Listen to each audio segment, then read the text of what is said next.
Bienvenue dans cet exercice 3, ok? Toujours de la même façon, on va factoriser p de x qui est égal à t au carré plus 4t moins 21. C'est parti. Alors ici, on a fait une expression de la forme t au carré plus b de t plus c, ok? Alors, où b, ok, est égal à 4 et c est égal à moins 21. Donc, cherchons deux nombres A et C, ok, tels que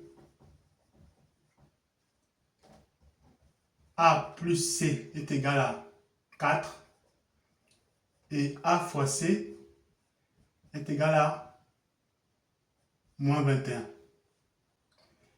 De façon à ce que on ait t au carré plus 4t moins 21 qui est égal à t plus A facteur de t plus C. Alors ici, juste pour, voilà, pour la forme, ok, si on calcule notre discriminant, b carré moins 4 fois a fois c, ça nous donne alors quoi? Ça nous donne 4 au carré moins 4 fois a, ok. A ici c'est 1 fois c moins 21, ok. On a donc θ qui est égal à combien? Ça fait 16, 4 fois 1, 4. 4 fois 2, 8, ça fait 84. Moins fois moins, ça fait plus. Donc 84 plus 16, ça fait 100. Supérieur à 0. OK? Donc on sait automatiquement qu'on n'aura pas à faire à une factorisation sous la forme d'un carré parfait. OK?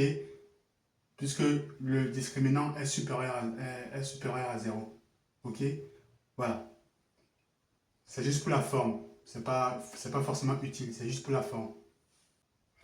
Alors ici, ok, il nous faut trouver deux nombres, ok, de façon à vérifier ces équations-là. Alors, on sait que 7 fois 3, ça fait 21, ok. Donc, si on prend par exemple A est égal à moins 3, ok, et par exemple C est égal à 7, ok, on sait que 3 fois 7, ça va faire moins 21, ok, et on sait que A plus C, du coup ça fait moins 3 plus 7, ça fait 4. Donc, ça fonctionne. Il faut essayer, on n'a pas toujours la solution tout de suite. Voilà, il faut essayer afin de trouver la bonne réponse, ok? Donc ici, voilà, on a bien A égale à moins 3 et C qui égale à 7, ok? Donc, on a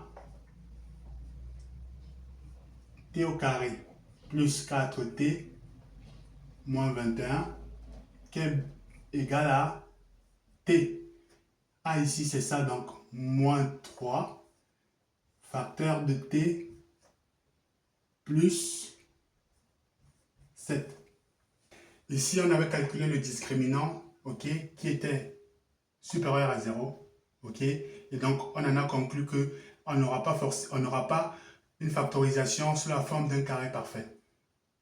C'est vérifié ici, ok, voilà, donc on n'a pas une factorisation sous la forme d'un carré parfait.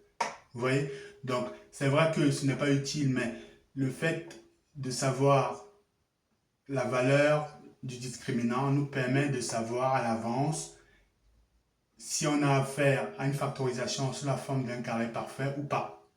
Ok? Ici, on l'a fait sans avoir calculé le reste. On a tout de suite compris qu'on n'aura pas une factorisation sous la forme d'un carré parfait. Ok? Et c'est vérifié là. Alors maintenant, si on veut vérifier, ok, on va développer. Ça va nous faire t au carré, t fois t, ok, plus 7t, moins 3t, moins 21.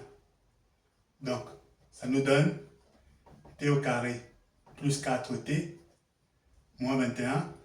L'expression d'arrivée est bien égale à celle de départ. OK? Voilà. Donc, notre factorisation, elle est correcte.